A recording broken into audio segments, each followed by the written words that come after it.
다 같이 묵도하심으로 예배를 시작하겠습니다.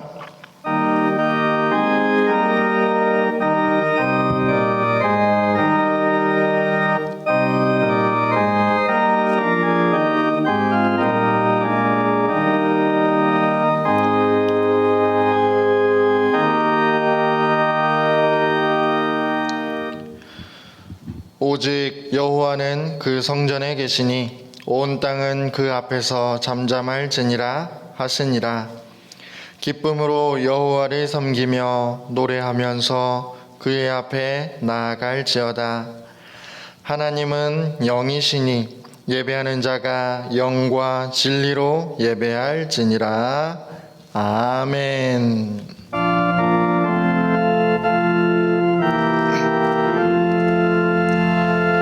만입이 내게 있으면 그 입 닫아지고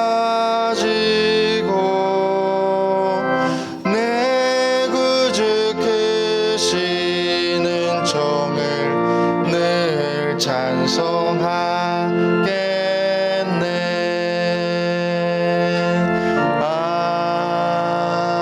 아멘. 여호와는 나의 목자시니 그가 나를 푸른 풀밭에 누이시며 내 영혼을 소생시키시고 내가 사망의 음침한 골짜기로 다닐지라도 해를 두려워하지 않을 것은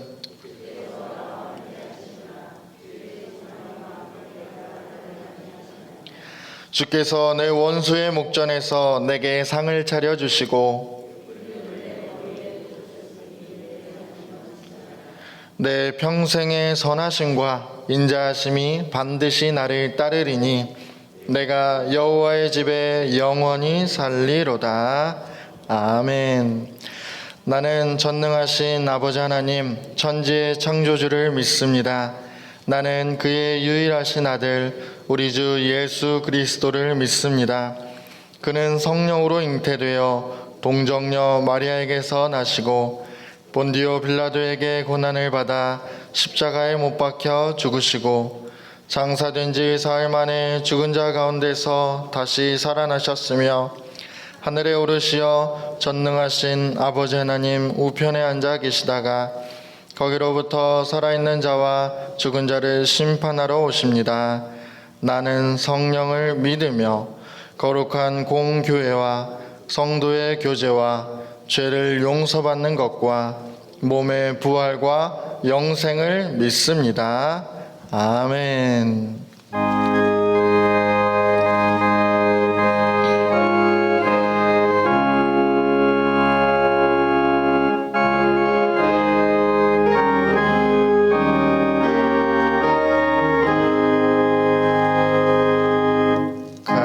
갈보리 산 위에 십자가 섰으니 주가 고난을 당한 표라. 험한 십자가를 내가 사랑함은 주가 보혈을 흘림이라. 최후 승리를 얻기까지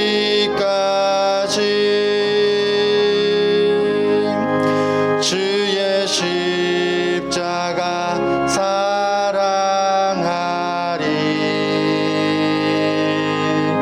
빛난 면류관 받기까지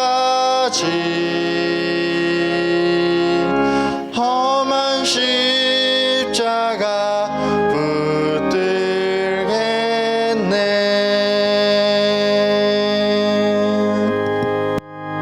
이 시간 함께 나눌 말씀은 요한복음 6장입니다.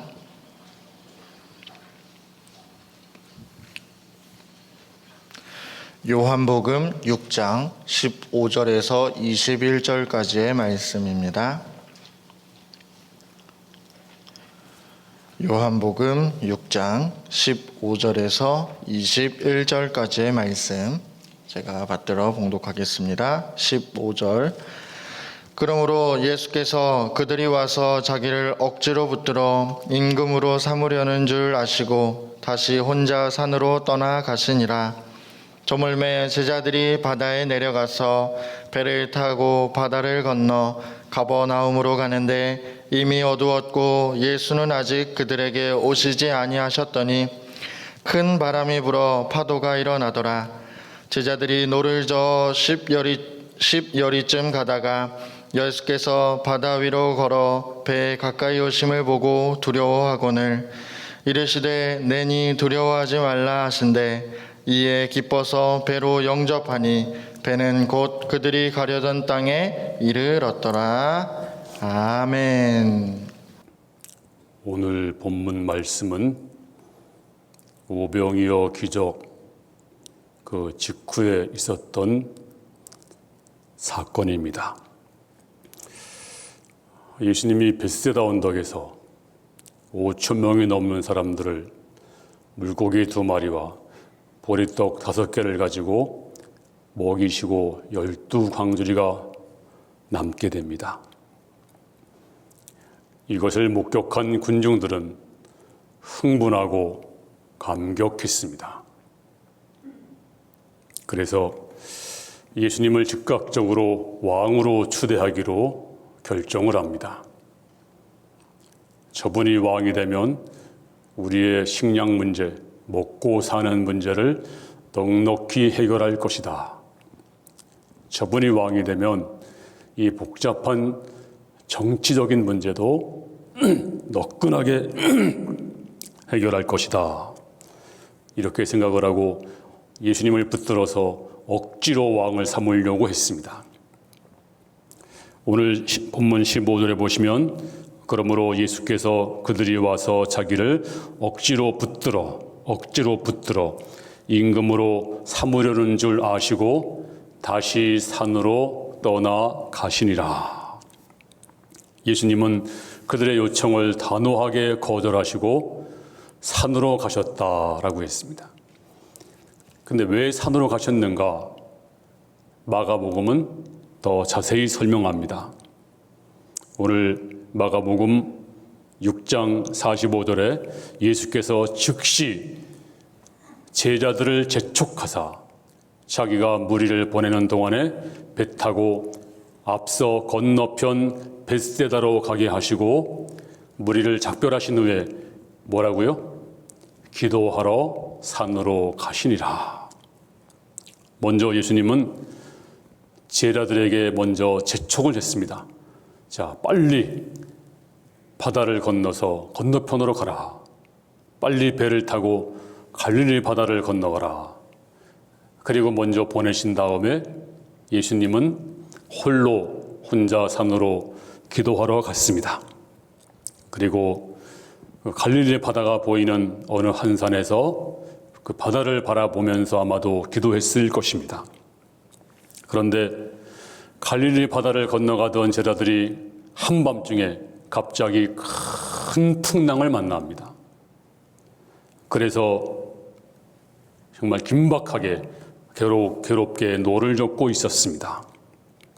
그런데 오늘 본문 19절에 보니까 제자들이 노를 저 10여리쯤 가다가 예수께서 바다 위로 걸어 배에 가까이 오심을 보고 두려워하거늘. 자, 오늘 다시 한번 예수님의 이적이 나타나고 있습니다. 바다 위를 걸어오신 예수님. 어릴 때부터 많이 들었던 내용입니다. 그런데 제자들이 유령인 줄 알고 놀래가지고 소리를 질렀습니다. 이젠 죽었구나. 그런데 뜻밖의 예수님 음성이 들려옵니다. 뭐라고 말씀했어요? 마가복음 14장 27절에 보니까 예수께서 즉시 이르시되 안심하라. 나니 두려워하지 말라. 안심해 나야, 두려워하지 마라. 그리고 주님께서 배에 오르시니 그 풍랑이 잔잔하여졌다 그랬습니다.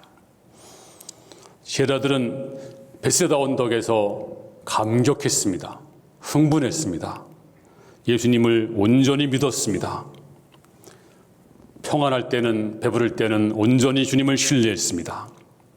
그런데 오늘 밤에는 험한 바다, 풍랑이 일렁이는 이 바다 한가운데서는 저들이 믿음이 없었습니다.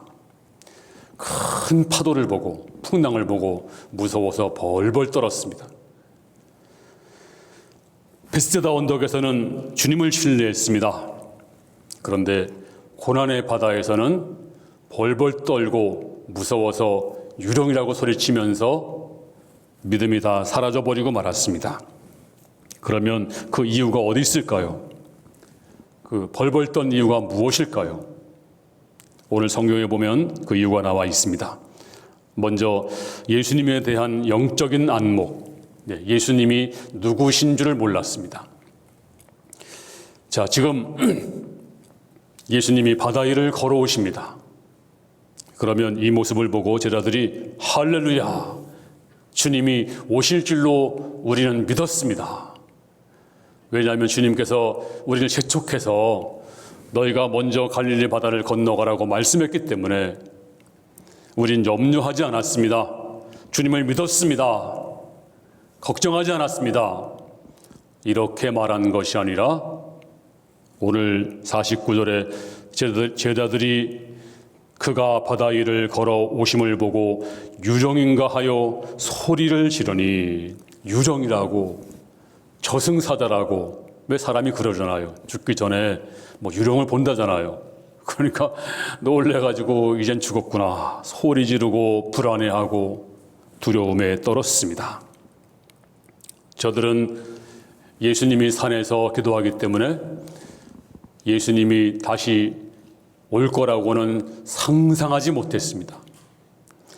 예수님이 바다 위를 걸어올 거라고는 꿈에도 상상하지 못했어요. 그래서 예수님을 보자마자 유령이라고, 귀신이라고 소리를 지르면서 무서워서 벌벌 떱니다. 자, 저들이 배부를 때는 주님을 믿었습니다. 주님의 기적을 볼 때는 흥분하고 감격했습니다. 그런데 오늘 풍랑 속에서는 주님을 새까맣게 잊어버립니다. 왜 그랬을까요? 저들의 영적인 안목, 영의 눈이 닫혔기 때문입니다. 사람의 눈이 있습니다. 시력이 있고 지환도 있고 영역도 있습니다. 우리가 아무리 눈이 밝아도 영역이 흐려지면, 또 지력이 없으면, 글을 모르면 답답하잖아요. 눈 뜨고 장님입니다. 또 영의 눈이 닫혀버리면 우리가 예수님이 누구신 줄을 모릅니다. 어제까지는 흥분했지만 오늘은 저들의 눈이 닫혔습니다. 주님을 알아보지 못했습니다. 주님 보고 유령이라고 했습니다. 주님이 올 거라고는 상상도 못했습니다. 두 번째 이유가 뭘까요? 두 번째는 저들 마음이 둔해지고 또 마음의 문도 닫혔습니다. 자, 6장 51절 말씀, 배에 올라 그들에게 가시니 바람이 그치는지라 제자들이 마음에 심히 놀라니 이는 그들이 그 떡 떼시던 일을 깨닫지 못하고 도리어 그 마음이 둔하여졌음일러라. 그 떡 떼시던 일 뭔가요? 물고기 2마리, 또 보리떡 5개로 5,000명을 먹였던 그 일을 깨닫지 못하고 까맣게 잊어버립니다. 그리고 도리어 그 마음이 둔하여졌다. 눈도 닫히고 마음도 닫혔습니다. 마음도 닫혔습니다. 처음에는 감격하고 흥분하고 기적이라고 정말 주님을 믿었습니다. 찬양하고 기뻐하고 감사했습니다. 그런데 오늘 고난의 앞에서는, 풍랑 앞에서는 다 잊어버리고 눈도 닫히고 마음도 둔해지고, 그래서 저들이 주님을 알아보지 못하고 또 두려워 떨고 있는 것입니다. 저들이 정말로 주님께서 5천 명을 먹였는데 이 폭풍, 이 고통, 이 환난 가운데서 주님이 도와주신다. 이 풍랑은 아무것도 아니야. 나 이렇게 고백해야 되는데 눈도 다치고 마음도 다쳤어요. 그리고 두려워 떨고 있습니다. 자, 그러면 이렇게 눈이 다치고 마음 다치면 그 결과는 무엇일까요? 그 결과가 오늘 본문 19절 하반절에 기록되어 있습니다. 예수께서 다 같이 시작. 예수께서 바다 위로 걸어 배 가까이 오심을 보고 두려워하거늘. 다른 성경에 보니까 유령이라고 소리를 지릅니다. 저승사자라고. 아마도 우리 같으면 혼이 다 빠져나갔습니다. 사람은 누구나 막론하고 다 죽음을 두려워합니다. 왜냐하면 죽음은 내가 한 번도 가보지 못한 미지의 세계이기 때문입니다. 아마 여러분도 그 한 번의 죽음을 경험하실 것입니다. 그런데 죽음을 두려워하지 않은 사람은 아무도 없습니다. 정말 믿는 사람은 아니지만 우리가 본능적으로 죽음을 무서워합니다. 그래서 옛날에 권력 있던 왕들은 죽음이 너무나 무서워서 죽을 때 어떻게 했나요? 함께 있었던 후궁들을 산채로 끌어묻었습니다. 왕이 죽으면 그 왕의 후궁들을 수백 명, 수천 명을 함께 산채로 매장했어요. 왜? 혼자 죽기 아까워서. 너무나 죽음이 무서워서. 또 중국의 진시황도 죽을 때 죽음이 너무나 두렵고 무서워서 자기를 지켜줄 보호할 병마총, 흙으로 병사들을 만들었습니다. 이 병마용 군사들을 수만의 병사들을 만들어서 자기 무덤 속에 집어넣었어요. 자기를 보호하게 만들었습니다. 죽음이 두려워서 그렇게 해서라도 자기를 지켜줄 것을 믿었나 봅니다. 사람들은 이렇게 다 죽음을 무서워합니다. 그런데 이 두려움의 근본 원인이 무엇입니까? 성경은 말하기를 바로 죄 때문이다라고 말씀해 주고 있습니다. 바로 죄가 두려움의 근본입니다. 자, 우리 인간은 처음에 두려움이 없었습니다. 하나님은 좋으신 하나님이었습니다. 그런데 범죄하자마자 두려움이 찾아왔는데 아담이 범죄하자마자 하나님이 두려워졌습니다. 창세기 3장 9절 말씀 시작. 여호와 하나님이 아담을 부르시며 그에게 이르시되 내가 어디 있느냐 가로되 내가 동산에서 하나님의 소리를 듣고 내가 벗었으므로 두려워하여 숨었나이다. 내가 벗었으므로 두려워하여 숨었나이다. 여러분, 벗은 것은 두려울 이유가 아닙니다. 하나님 앞에 벗었다고 무서워할 이유가 어디 있겠습니까? 그런데 범죄하자마자 두려움이 엄습해 온 것입니다. 범죄하기 전까지는 하나님의 음성이 사랑의 음성이었습니다. 그런데 범죄하자마자 하나님의 음성이 두려운 음성으로 변했습니다. 그러므로 죄가 두려움을 가져오는 것입니다. 성도가 죄를 지으면 두려움이 찾아옵니다. 그러므로 두려움이 죄의 모든 근본 원인은 죄악입니다. 혹시 여러분이 계속 두렵다면 내가 하나님 앞에 숨겨놓은 죄악이 무엇인지 또 회개하지 않은 것이 무엇인지를 우리가 살펴야 됩니다. 그리고 두 번째로 두려움은 마귀가 주는 것입니다. 디모데후서 1장 7절 말씀을 봅니다. 시작. 하나님이 우리에게 주신 것은 두려워하는 마음이 아니요 오직 능력과 사랑과 근심하는 마음이니. 그렇습니다. 하나님은 우리에게 두려움을 주지 않습니다. 뭘 준다고요? 능력과 사랑과 근신하는 마음이니. 하나님은 우리에게 좋은 마음을 주세요. 그런데요, 이 사단은 우리에게 두려움을 줍니다. 그래서 두려움 주면 이상하게도 앉아도 두렵고 서도 두렵고 일이 잘 돼도 두렵고 안 돼도 두렵고, 그래서 마귀가 우리를 공격할 때 가장 먼저 하는 것이 환난 풍파를 먼저 주는 것이 아닙니다. 먼저 사고 나게 하지 않습니다. 먼저 우리에게 두려운 마음을 먼저 주는 것입니다. 우리 마음을 무력화시킵니다. 우리 마음을 허물어 버립니다. 그 다음에 공격하는 것이 사단입니다. 바로 욥이 그랬습니다. 하나님이 이제 사단이 욥을 공격할 때 가장 먼저 두려운 마음을 주었습니다. 갑자기 욥이 말이죠. 아무 일도 없는데 평안한데 갑자기 마음속에서 두려운 마음이 생겼어요. 이래서 욥기서 3장 25절에 나의 두려워하는 그것이 내게 임하고 나의 무서워하는 그것이 내 몸에 미쳤구나. 아무 일도 없는데 잘 되는데 걱정도 없는데 갑자기 어떤 날 그 마음속에서 두려운 마음이 생겼어요. 누가 준 거예요? 사탄이 준 것입니다. 그래서 자다가도 벌떡 일어나서 식은땀 흘리면서 이상하다. 왜 내 마음이 이렇게 두렵지? 왜 그러지? 갑자기 그 마음속에 두려움이 꽉 찼어요. 사단과 마귀는 먼저 환난과 풍파를 먼저 둔 것이 아니었습니다. 그 마음에 두려운 마음을 먼저 둔 것입니다. 그래서 마음에 막 놀라게 하고 무력하게 만들고 허물어버리고 그 다음에 진짜 시험, 진짜 환난과 풍파를 주었습니다. 이유도 없이 벌벌 떨던 어떤 날, 갑자기 마음이 허물어졌던 어느 날 사단이 진짜 공격을 합니다. 갑자기 땀 흘려 모은 재산을 하루아침에 다 뺏겨버립니다. 그리고 갑자기 집이 무너지면서 자녀들이 다 깔려 죽었습니다.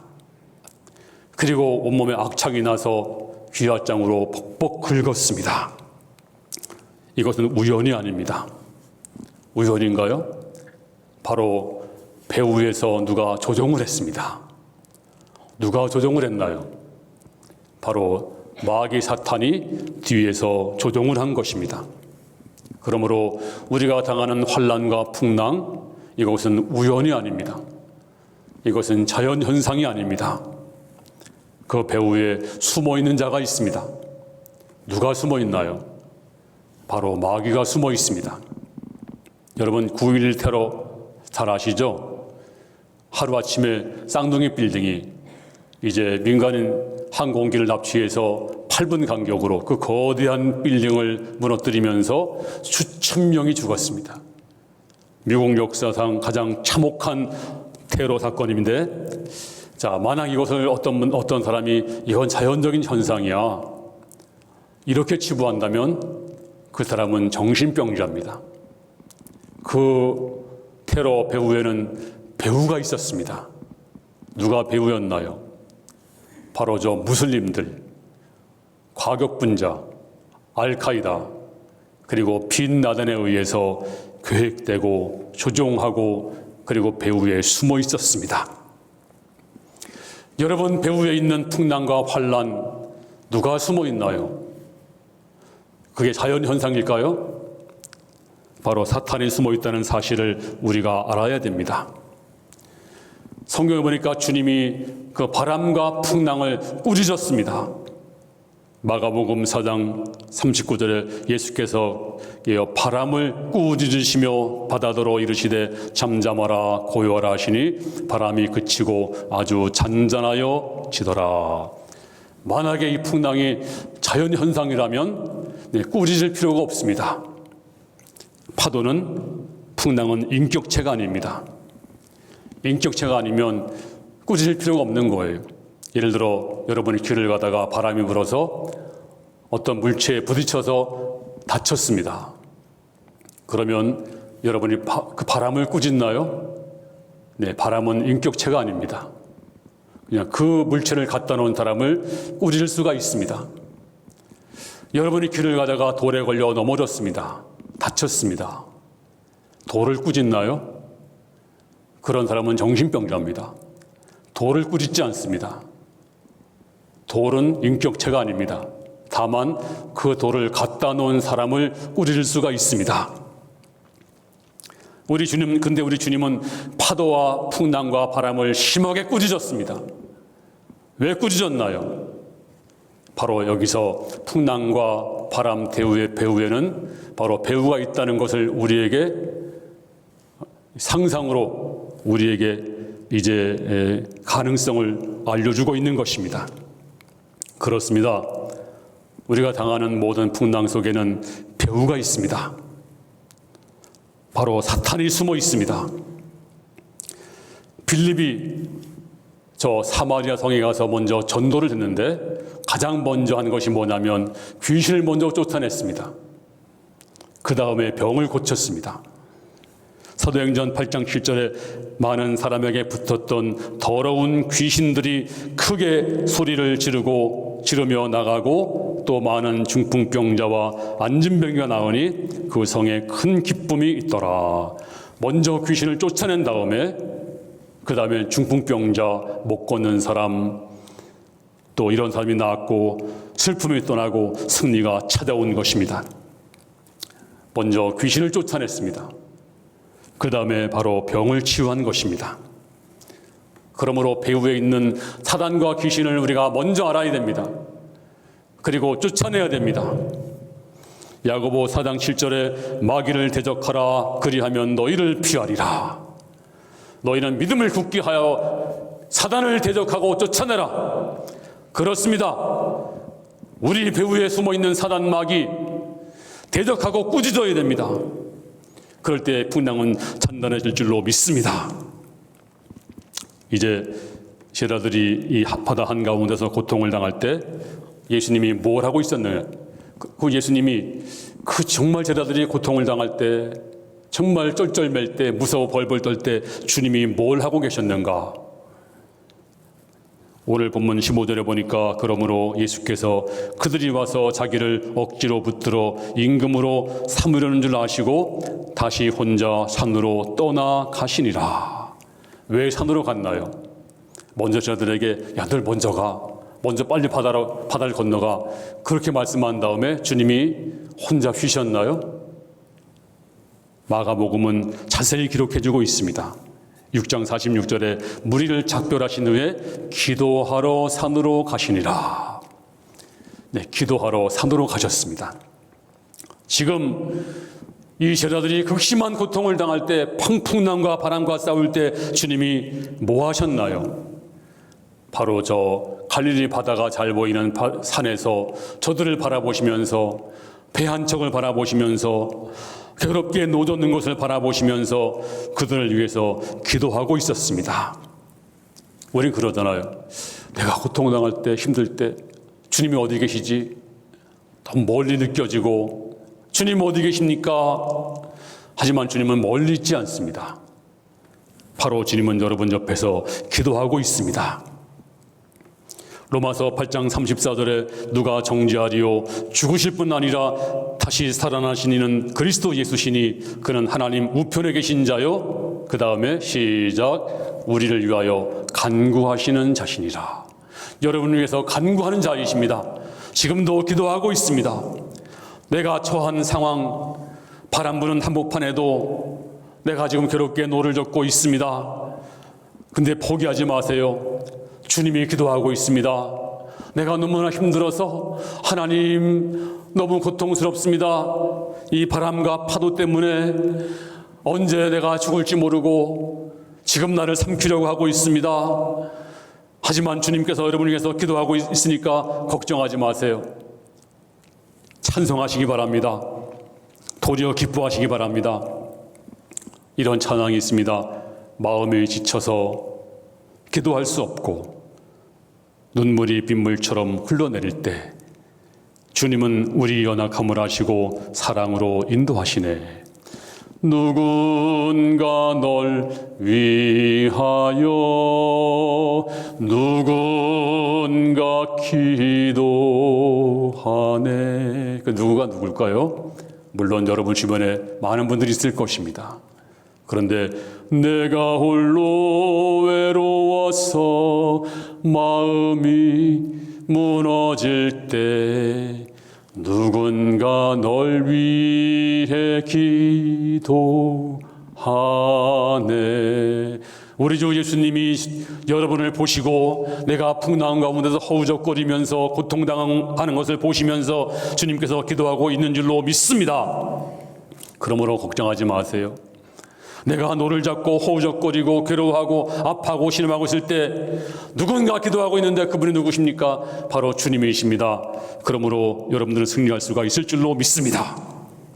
그 다음에 주님은 기도하시고 그 다음에 또 뭐 했을까요? 자, 오늘 마가복음 6장 48절 말씀 시작.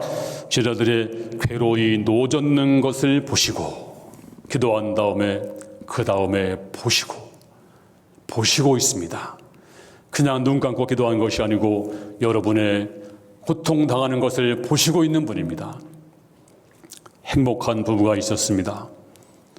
어떤 날 아내가 불의의 사고로 시력을 상실했습니다. 그래서 시각장애인이 됩니다. 사랑한 남편은 아내의 재기를 도왔습니다. 손과 발이 되어주고 열심히 격려하고 또 점자를 가르치고 그래서 드디어 직장에 복귀하게 됩니다. 며칠 동안 사랑한 남편은 직장까지 함께 동행을 했습니다. 이런저런 얘기하면서 직장까지 남편이 이제 아내의 그 출퇴근을 도왔습니다. 한 3개월이 지난 다음에 어떤 날 남편이 이렇게 말했습니다. 여보, 나도 바쁘니까 이제 당신이 혼자 출근해봐. 이제 할 수 있잖아. 그때 그 부인은 하늘이 무너지는 것 같았습니다. 그러면 그렇지. 울면서 지팡이 잡고 더듬거리면서 울면서 걸어갔습니다. 그리고 더듬거리면서 버스를 탔습니다. 어렵게 정말 물어 힘들게 버스를 탔습니다. 이렇게 한 2달 지나니까 익숙하게 되었습니다. 이제 자연스럽게 출퇴근을 할 수 있게 되었습니다. 어떤 날 혼자 버스에 올랐습니다. 그때 버스 기사님이 아주머니 오늘은 혼자 타셨네요? 예? 저 원래 혼자인데요? 버스 기사가 말하기를 아니에요. 어제까지 2분이 탔잖아요. 누가 탔는데요? 어떤 신사가 타지 않았어요? 당신 옆에 앉아있던 바로 뒤편에 항상 앉아 있었는데 어떻게 생겼어요? 물어보니까 자기 남편이었습니다. 남편은 행여나 잘못될까 봐 2달 동안 옆에서 지켜보고 있었습니다. 그렇습니다. 주님 어디 계십니까? 나는 괴로운데, 나는 힘든데, 나는 이 풍랑 때문에 지금 괴롭게 노를 젓고 있는데 주님은 어디 계십니까? 어디 계셨나요? 바로 그 바다가 잘 보이는 산에서 기도하고 있었습니다. 기도만 하셨나요? 저들의 괴로움을 보고 있었습니다. 제자들이 괴로이 노젓는 것을 보시고 있었습니다. 내 고통과 내 절망과 내 좌절과 괴로움과 눈물과 한숨과 허물을 주님은 보고 있는 것입니다. 나는 아무도 봐주는 사람이 없어요. 아닙니다. 주님이 보고 있습니다. 주님이 아십니다. 그리고 보신 다음에 어떻게 하셨나요? 입 싹 닫고 가셨나요? 아닙니다. 주님께서 오늘 이제 도우러 오시고 있습니다. 자, 48절 말씀 시작. 바람이 거스림으로 제자들이 힘겹게 노젓는 것을 보시고 밤 4경쯤에 바다 위로 걸어서 그들에게 오사. 우리 주님은 기도만 하신 분이 아닙니다. 보고만 있는 분이 아닙니다. 이제 정확한 시간에 저를 도우러 오신 것입니다. 근데 언제 왔냐? 밤 4경쯤에. 유대인들은요, 해가 지면서 이제 하루가 시작돼요. 그래서 하룻밤 하면 해가 지는 순간부터 해가 뜰 때까지를 하룻밤이다 그럽니다. 그리고 하룻밤을 4등분 나눕니다. 4경으로 4등분. 그래서 1경은 우리로 말하면 저녁 6시부터 9시까지, 2경은 9시부터 한 12시까지, 3경은 12시부터 한 3시까지, 4경은 3시부터 해 뜨기 전까지. 네, 이렇게 해서 4경이 언제입니까? 바로 밤 새벽 3시, 가장 깊은 밤 주님이 기도하시고 밤새 기도하시고 보신 다음에 4경의 바다 위를 걸어오십니다. 우리 주님은 기도만 하신 분이 아닙니다. 보고만 있는 분이 아닙니다. 우리 주님은 정확한 시간에 적시에 오시고 있습니다. 우리는 주님 빨리 오세요. 너무 급합니다. 너무 급해요. 하지만 주님은 참아라. 너에게 줄 교훈이 있다. 그리고 가장 정확한 시간에, 가장 절묘한 시간에 주께서 오시는 것입니다. 그렇습니다. 나는 급하지만 주님은 아십니다. 내가 언제 와야 가장 좋을지 아시고 가장 정확한 시간에 와서 우리를 도와주실 줄로 믿습니다. 그리고 오신 다음에 뭐라고 말씀하세요? 자, 50절 말씀 시작. 그들이 다 예수를 보고 놀람이라. 이에 예수께서 곧 그들에게 말씀하여 이르시되 안심하라. 내니 두려워하지 말라. 주님이 딱 3마디 하셨어요. 뭐라고 말씀하셨나요? 안심해. 나야. 두려워하지 마. 그렇습니다. 우리 주님은 이렇게 말씀하시는 분입니다. 김 집사야 안심해. 박 집사야 나라니까. 그리고 박 권사야 두려워하지 마. 오늘도 여러분이 이 음성이 들려지기를 바랍니다. 내가 너를 사랑한다는 말이야. 네가 병들었어도, 네가 죄를 범했어도 내가 너를 사랑해. 내가 너 포기하지 않아. 내가 너를 기뻐한다. 내가 너를 건질 거야. 내가 너를 사랑한다.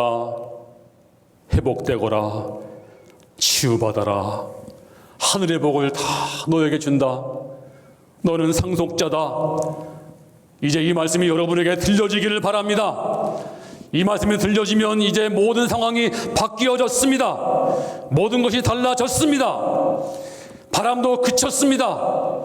풍랑도 그쳤습니다. 평온해졌습니다. 이 놀라운 복이 여러분에게 임하기를 바랍니다. 우리가 믿는 예수님은 환경을 창조하신 분이십니다. 그리고 바람과 파도도 창조하신 분이십니다. 그리고 여러분의 모든 주변을 관리하시고 섭리하시는 분이십니다. 여러분의 모든 고통의 현장을 아시는 분이십니다. 그렇다면 왜 염려하십니까? 왜 불안하십니까? 주님 음성 들어보세요. 요한복음 16장 33절에 다 같이 시작. 세상에서는 너희가 환난을 당하나 담대하라. 내가 세상을 이기었노라. 할렐루야. 이 사실을 확실히 믿는다면 우리는 달라야 됩니다. 폭풍과 비바람이 몰아쳐도, 환난과 역경이 있을지라도, 눈물과 자들 속에서도 주님 믿고 담대히 일어서서, 그렇습니다. 내가 지금 절망 속에 있더라도 주님이 나를 오래 두지 아니하시고 찾아올 줄로 믿습니다. 도와줄 줄로 믿습니다. 주님이 나의 모든 걸 들으시고 인도할 줄로 믿습니다. 그러므로 시편 33편 6절에 천만인이 나를 둘러치려 할지라도 나는 두려워하지 아니하리로다. 그렇습니다. 주님은 우리에게 좋은 걸 주시는 분이십니다. 지난날은 한밤중이어도 지금은 새날이 밝았습니다.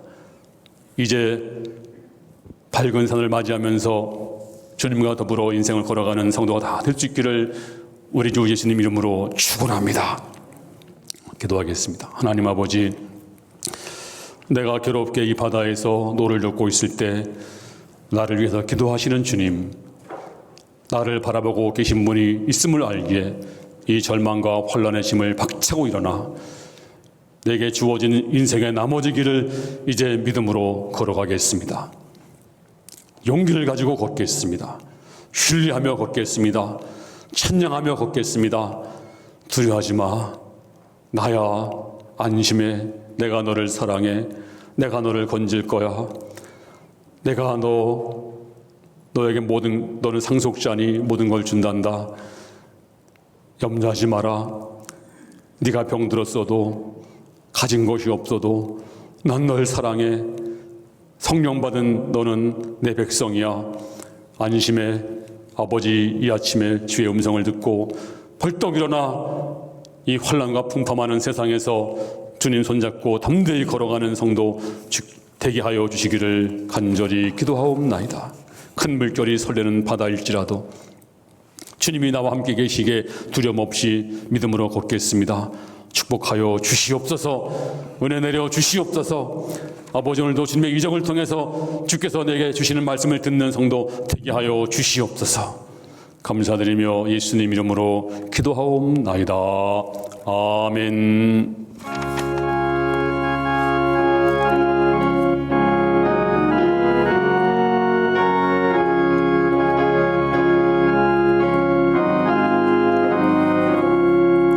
큰 물결이 설레는 어두운 바다, 저 등대의 불빛도 희미한데 이 풍랑에 패져 항해하는 이 작은 배 사공은 주님이라.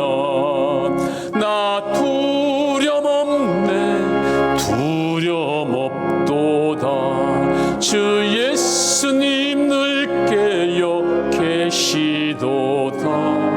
이 흉흉한 바다를 다 지나면 저 소망의 나라에 이르리라.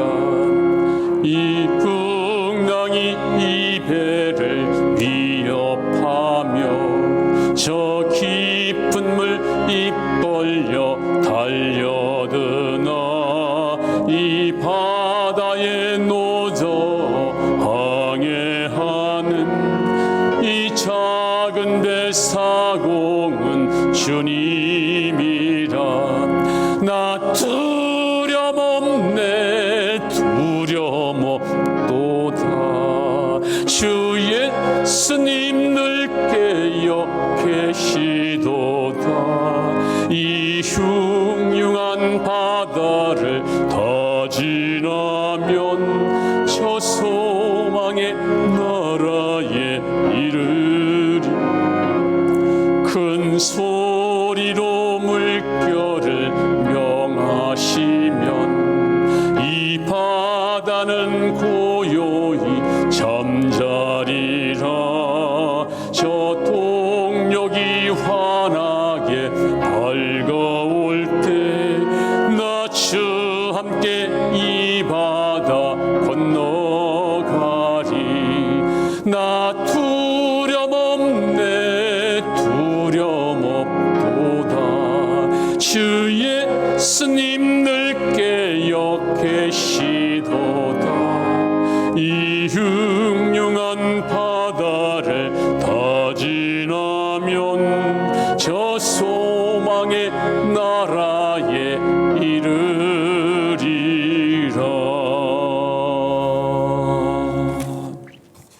아멘. 교회 소식을 알리겠습니다. 오늘은 고난주간이고 주일이고 다음 주일은 부활주일입니다. 근데 이 고난주일을 당하기 전에 고민을 많이 했습니다. 그게 뭐냐면 성만찬을 해야 되는데 성만찬을 어떻게 할까? 물론 일회용 컵을 가지고 할까? 그러면 일단 마스크를 벗어야 되고 또 먹어야 되기 때문에 또 방역 수칙을 어겨야 됩니다. 할 수 없이. 그래서 우리가 물론 안전하고 아무 일 없겠지만 그렇더라도 우리가 수칙을 어겨서는 안 되니까. 그리고 또 만에 하나 더 큰 거 잃어버릴 수가 있습니다. 예배를 잃어버리면 정말 큰일입니다. 그래서 성만찬도 굉장히 중요하지만 우리가 올해도 그냥 넘어가기로 그렇게 했어요. 또 세례식도 엄청 중요하지만 세례식 하려고 그러면 소모임을 가져야 됩니다. 문답을 해야 되기 때문에. 그래서 또 방역 수칙을 어겨야 되기 때문에 물론 몰래 할 수 있어요. 네, 그렇게 하면 안 될 것 같아요. 그래서 올해도 조용히 부활절을 넘어가자. 근데 더 중요한 것은 부활절의 의미잖아요. 의미. 그래서 제가 칼럼에 부활절의 의미를 잘 썼어요. 잘 읽어보시고 우리가 부활절 칸타타를 하고 우리가 부활을 떠들썩하게 보내는 것도 중요하지만 의미가 더 중요합니다. 그래서 다음 주일은 우리가 조용하지만 전교인 출석주일, 전교인 다 나와서 우리가 부활의 기쁨을 정말 주 앞에 진짜 부활절 드릴 수 있는 부활절이 다음 주일 될 수 있도록 그렇게 해주시기를 바라겠습니다. 그리고 아직도 수요 일부 예배, 목장 연합 예배인데 아직 만족하지 못하게 아직도 아주 엄청 최선을 다하지 않는 목장들이 있습니다. 최선을 다해 주시기를 다시 한번 부탁을 드리고 열심히 목장 식구들을 함께 나와서 예배드리고, 이때 안 만나면 언제 만나겠어요. 이제 이때 만나서 문안 인사도 해야 되고 우리 돌봐야 되기 때문에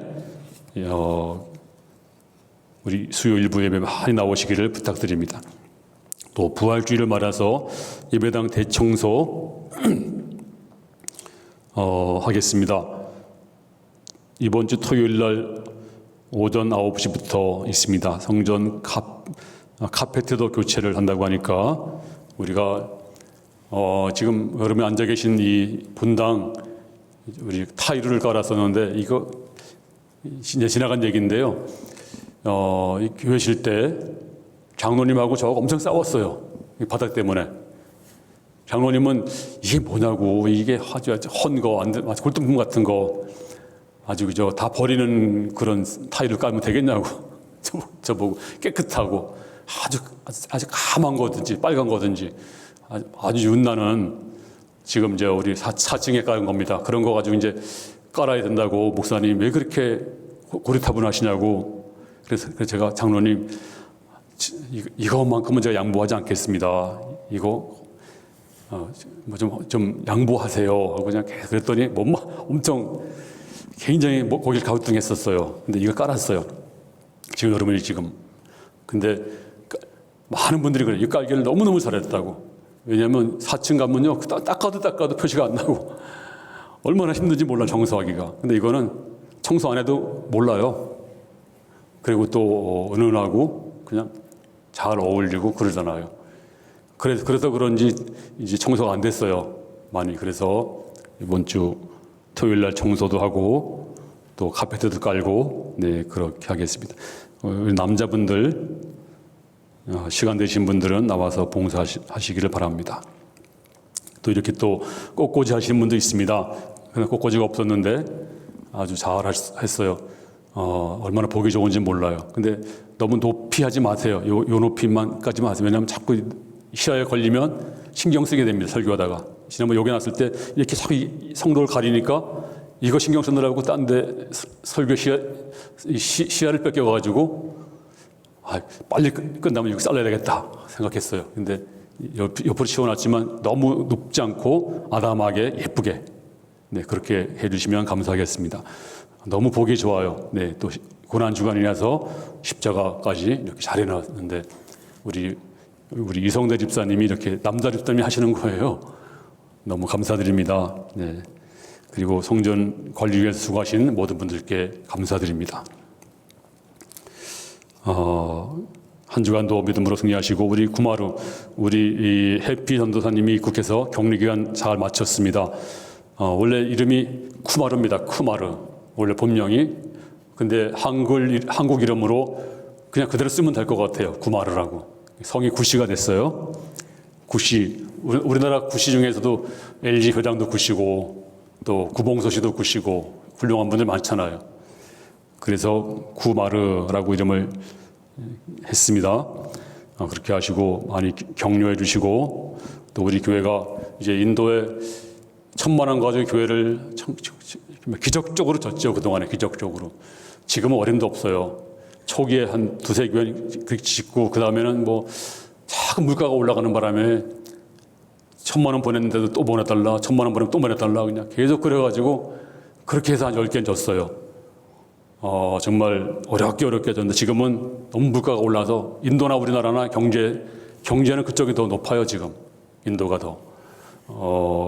그래서 짓기는 이제는 한계가 있고 앞으로는 이제 소프트웨어 이제 가보면 속에 뭐 없어요. 예배를 어떻게 드리는지, 어떻게 찬송도 1절부터 500장까지 똑같아. 악보가 없어요. 그래서 우리 회피 전사님을 잘 교육해서 이제 신앙의 체계를 잡을 수 있도록 그런 사역을 할 것입니다. 또 우리 책도 보내주고 성경책도 보내주고 이런 사역들을 우리가 이제 열심히 해야 될 줄로 믿습니다. 이제 다 같이 기립하셔서 우리 꽃들도 찬양하겠습니다.